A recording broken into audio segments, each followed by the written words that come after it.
रोहतास दुर्ग के प्रकोष्ठ में बैठी हुई युवती ममता शोण के तीक्ष्ण गंभीर प्रवाह को देख रही थी।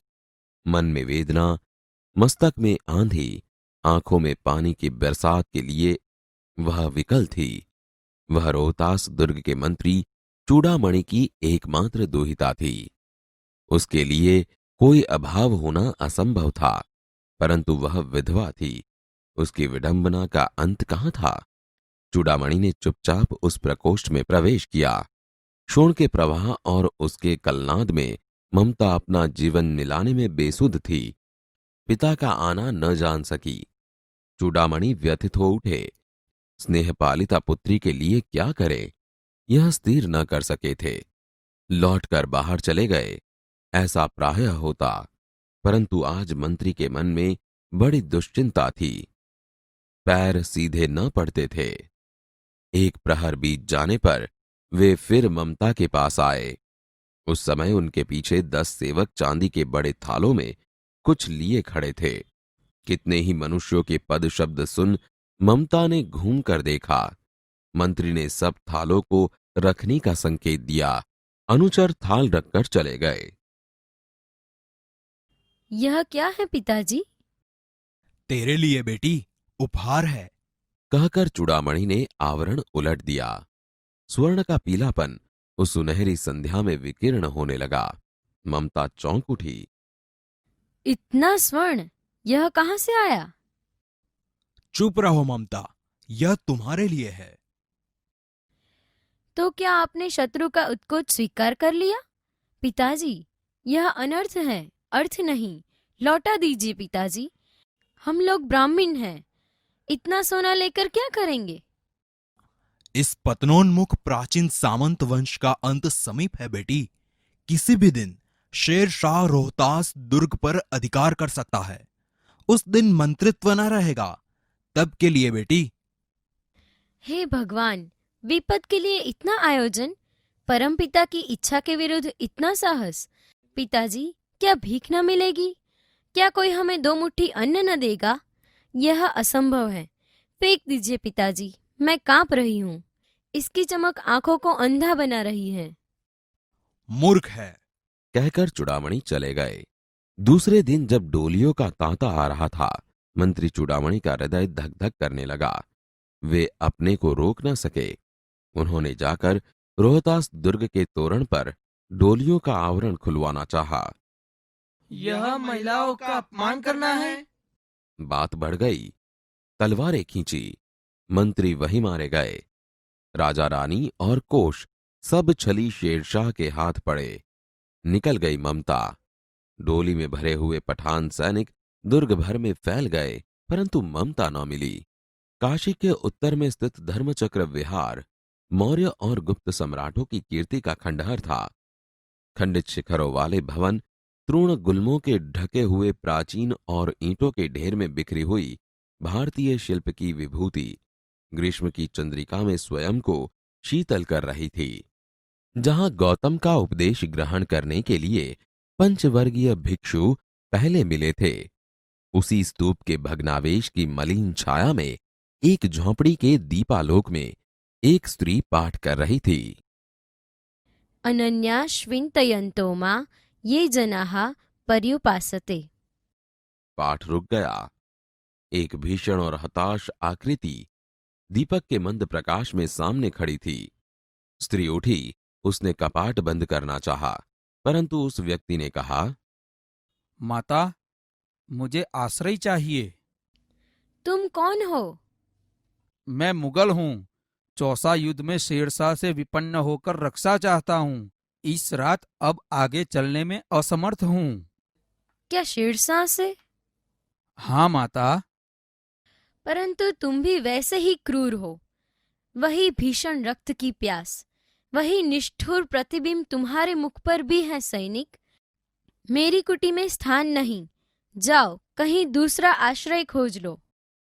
गला सूख रहा है, साथी छूट गए हैं, अश्व गिर गए हैं। इतना थका हुआ हूं, इतना। वह व्यक्ति धम्म से बैठ गया। उसके सामने पूरा ब्रह्मांड घूमने लगा। स्त्री ने सोचा यह विपत्ति कहां से आई? उसने जल दिया, मुगल के प्राणों की रक्षा हुई।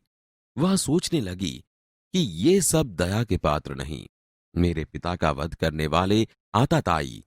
घृणा से उसका मन विरक्त हो गया। माता, तो फिर मैं यहां से चला जाऊं?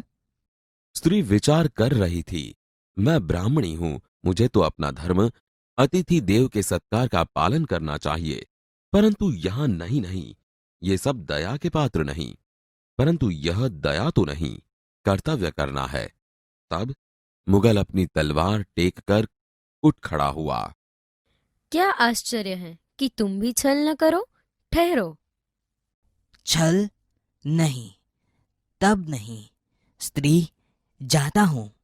तैमूर का वंशधर स्त्री से छल करेगा? जाता हूं, भाग्य का खेल है। यहाँ कौन दुर्ग है? यही झोपड़ी ना? जो चाहे ले लो, मुझे तो अपना कर्तव्य निभाना पड़ेगा। जाओ भीतर थके हुए पथिक, तुम चाहे कोई भी हो, मैं तुम्हें आश्रय देती हूँ। सब अपना धर्म छोड़ दे तो क्या मैं भी छोड़ दूं? मुगल ने चंद्रमा के मंद प्रकाश में वह महिमामय मुखमंडल देखा। उसने मन ही मन नमस्कार किया। ममता पास की टूटी दीवारों में चली गई। भीतर थके पथिक ने झोपड़ी में विश्राम किया। प्रभात में खंडहर की संधि से ममता ने देखा, सैकड़ों अश्वारोही उस प्रांत में घूम रहे हैं। वह अपनी मूर्खता पर स्वयं को कोसने लगी। मिर्जा, मैं यहां हूं। शब्द सुनते ही प्रसन्नता की चित्कार ध्वनि से वह प्रांत गूंज उठा।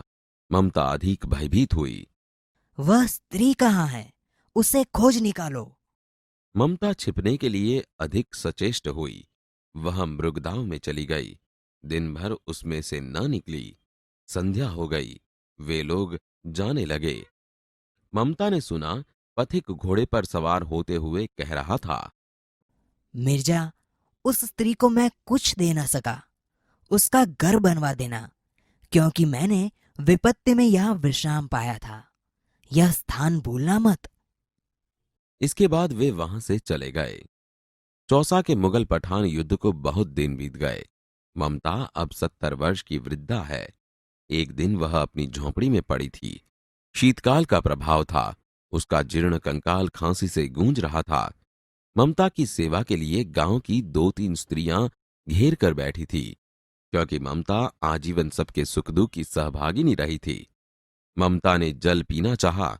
एक स्त्री ने सीपी से जल पिलाया।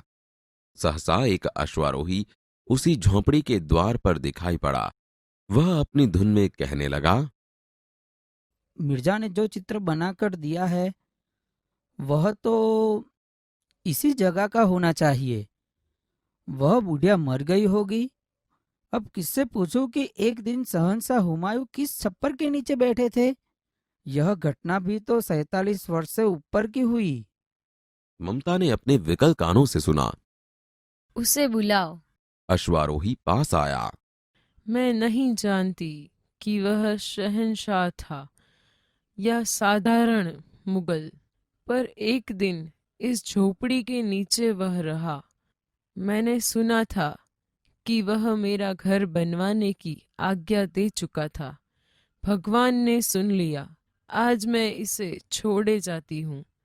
अब तुम इसका मकान बनाओ या महल। मैं अपने चिर विश्राम गृह में जाती हूँ। बुढ़िया के प्राण पखेरु उड़ गए। वह अश्वारोही अवाक खड़ा रह गया। वहां अष्टकोण मंदिर बना और उस पर शिलालेख लगाया गया। 7 देश के नरेश हुमायूं ने एक दिन यहां विश्राम किया था। उनके पुत्र अकबर ने उनकी स्मृति में यह विशाल गगनचुंबी मंदिर बनवाया, पर उसमें ममता का कहीं नाम न था।